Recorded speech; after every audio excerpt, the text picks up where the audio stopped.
مکتب کے ذریعے ہمارے بچے ایمان تک باقی رہیں گے۔ یعقوب علیہ السلام کی وفات کا وقت قریب آیا ہے، اپنے بچوں کو قریب کیا، کہا کہ بیٹا، لیکن بیٹے کی زبان سے کلمہ نہیں نکل رہا۔ یہی حالات ہمارے ملک ہندوستان کے آج کے ہیں۔ کچھ لوگ وہ ہیں۔ ہمارے درمیان اسٹیج پر اس وقت مولانا عبدالعزیز صاحب بھی موجود ہیں۔ میں مولانا عبدالعزیز صاحب سے درخواست کرتا ہوں کہ وہ تشریف لائیں اور امتحان کے جو حقیقی تاثرات ہیں وہ حقیقی تاثرات پیش فرمائیں۔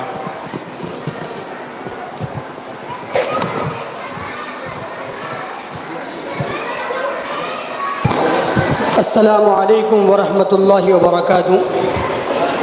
نحمده ونصلي على رسوله الكريم اما بعد فاعوذ بالله من الشيطان الرجيم بسم الله الرحمن الرحيم والذين جاهدوا فينا لنهدينهم سبلنا وان الله لمع المحسنين۔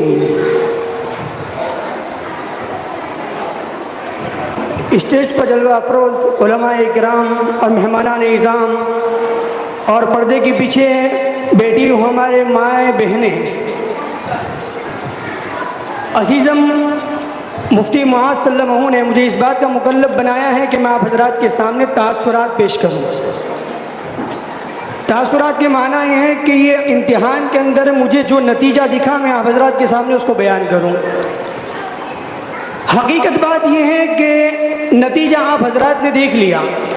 اتنی دیر سے جو اسٹیج پہ ہو رہا تھا، تعلیمی مظاہرے کی شکل میں کتاب کس طرح پڑھائی جاتی ہے، استاد کے سوال اور بچوں کے جوابات، اسی طریقے سے تربیت کے تعلق سے جو بچوں نے قیمتی باتیں بتائی ہیں، بکھری موتی بتائے ہیں، اسی طریقے سے مکالمات کی شکل میں، تقریر کی شکل میں، یہ ساری چیزیں آپ حضرات کے سامنے تاثرات ہی ہیں۔ اور تاثرات کے طور پر ایک بات آپ کو میں کہنا چاہتا ہوں کہ دراصل اس مدرسے کی عمر 1 سے 1.5 سال ہے۔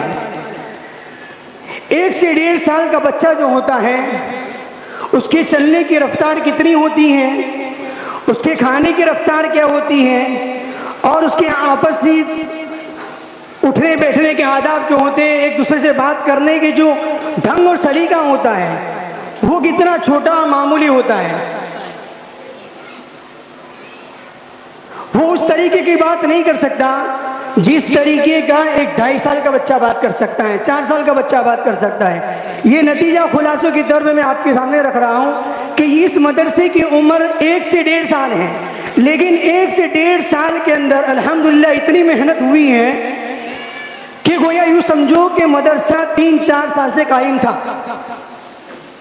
3-4 سالوں کا نتیجہ الحمدللہ 1-1.5 سال میں مل رہا ہے، اور یہ اس لیے ہے کہ استاد کی محنت بھرپور ہے اور ساتھ میں بچوں کا بھی تعاون ہے۔ لیکن اگر اس کے ساتھ اور چیزیں اور لوازمات مل جائیں تو مکتب کا لیول اس سے اور زیادہ بڑھ سکتا ہے۔ ہماری یہ جو مکتب ہر گلی کوچوں میں نظر آتے ہیں، یہ مکتب کیا چیز ہے؟ مکتب اصل میں ہماری قیامت تک آنے والی نسلوں کو ایمان پر باقی رکھنے کی محنت ہے۔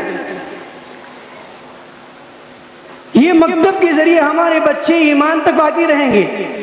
اس کی مثال ایک دیتا ہوں۔ حضرت میاں جی نور محمد جنجانی رحمۃ اللہ علیہ کا واقعہ کتابوں میں لکھا ہے کہ ایک مرتبہ مکتب میں سبق پڑھا رہے تھے اور ایک بوڑھی اماں مدرسے کو دستک دیتی ہیں۔ دستک دے کر روتی ہوئی آئی ہیں، ایک دم کراہ رہی ہیں، رو رہی ہیں، آہوزاری کر رہی ہیں، اور استاد صاحب سے یہ کہا کہ میرے شیخ، میرے پیر۔ حضرت نے کہا کیا بات ہے، اتنا کیوں رو رہی ہیں؟ کہا میرا بچہ مرض الوفات میں ہے، اس کی جان کنی کا عالم ہے، یوں لگ رہا ہے کہ اب جینے والا نہیں ہے، اس کی جان جا رہی ہے، آپ آئیے اس کو کلمہ پڑھا لیجئے۔ میں کوشش کر رہی ہوں لیکن کلمہ اس کی زبان سے جاری نہیں ہو رہا۔ استاد جی بڑے پریشان ہوئے، گھر گئے، جیسے ہی چپل نکالے، چپل نکالتے ہی جیسے گھر میں داخل ہوئے ہیں، اس بچے کی زبان پر کلمہ طیبہ لا الہ الا اللہ محمد رسول اللہ جاری ہو گیا۔ ماں بڑی حیران و پریشان ہے کہ کیا بات ہے، اتنی دیر سے میں کلمہ طیبہ اور کلمہ شہادت کی تلقین کر رہی ہوں لیکن بیٹی کی زبان سے کلمہ نہیں نکل رہا۔ جیسے استاد جی گھر میں داخل ہوئے ہیں، بچے کی زبان پر یکلخت کلمہ جاری ہوا، لا الہ الا اللہ محمد رسول اللہ۔ آخر کیا بات ہے؟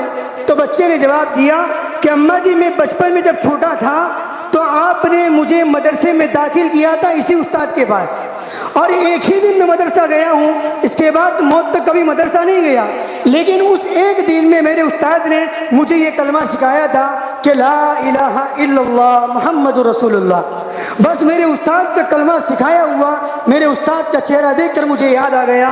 تو یہ بات ہے کہ مکتب کی جو محنت ہے وہ ہمارے بچوں کو، ہماری نسلوں کو ایمان پر باقی رکھتی ہیں اور موت کے بارڈر تک کھینچ کر لے جاتی ہے۔ بس یہی آخر میں تاثری پیش کروں گا کہ اللہ تبارک و تعالی ہم کو بھی ہمارے بچوں کو صحیح تربیت کے لیے، تعلیم کے لیے مدرسے میں بھیجنے کی توفیق عطا فرمائے۔ ہمارے بچے پڑھ رہے ہیں، بہت اچھی بات ہے، آپ مبارکبادی کے لائق ہیں، لیکن اگر آپ کے بچے نہیں پڑھ رہے ہیں، آپ کے بچوں کی پڑھنے کی عمر ہے، مدرسے میں داخل کریں اور آپ کے بچوں کی ایمان کی حفاظت کریں۔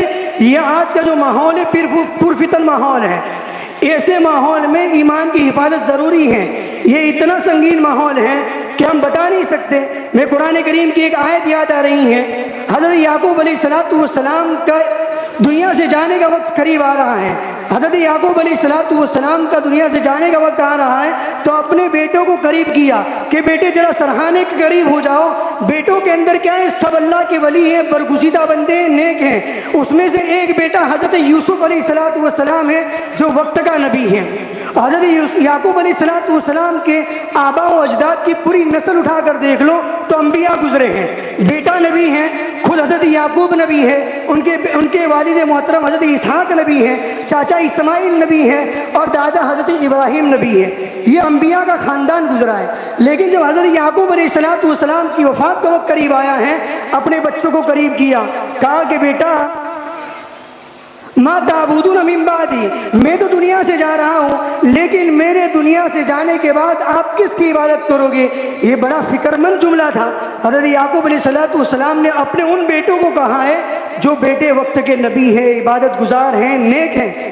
مفسرین یہاں لکھتے ہیں، مفسرین کہتے ہیں جو قرآن کریم میں ایکسپرٹ ہوں، قرآن کریم کے ایکسپرٹ یوں کہتے ہیں کہ اصل وجہ کیا بنی حضرت یعقوب علیہ السلام کی موت کے وقت اس فکر مندی کی؟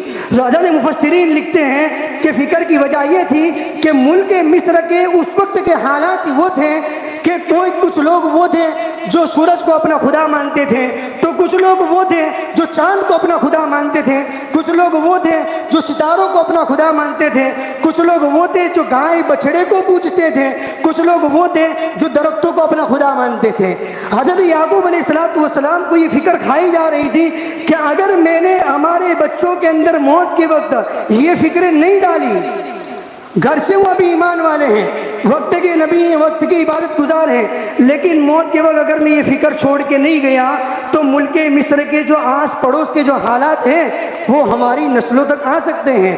اس لیے حضرت یعقوب علیہ السلام نے اپنے بیٹوں کو وصیت کی تاکہ یہ ایمان پر باقی رہیں، اور ایمان پہ چلتے چلتے جب ان کی موت کا بارڈر آ جائے تو ان کی موت کے بارڈر پر وہ اپنے بچوں کو وصیت کریں تاکہ ان کے بچوں کا ایمان محفوظ رہے۔ یہی حالات ہمارے ملک ہندوستان کے آج کے ہیں۔ کچھ لوگ وہ ہیں جو سورج کو پوجتے ہیں، کچھ ستاروں کو پوجتے ہیں، کوئی بچڑوں کی عبادت کرتے ہیں، کچھ درختوں کو پوجتے ہیں۔ ایسے ملک کے حالات ہیں، ہر طرف پرفتن ماحول ہے۔ ایسا نہ ہو جائے کہ ہماری نسلیں اس کی زد میں آ جائے، اس لیے فکر کرنے کی ضرورت ہے۔ یہ اسی پر محنت ہوتی ہے مکتب کے اندر کہ ہمارے بچے کیسے موت کی بارڈر تک اپنے ایمان کو لے جاویں۔ اللہ تبارک و تعالی ہمیں بھی ایمان پر باقی رکھے اور ہماری قیامت تک آنے والی نسلوں کو ایمان پر باقی رکھے۔ وآخر دعوانا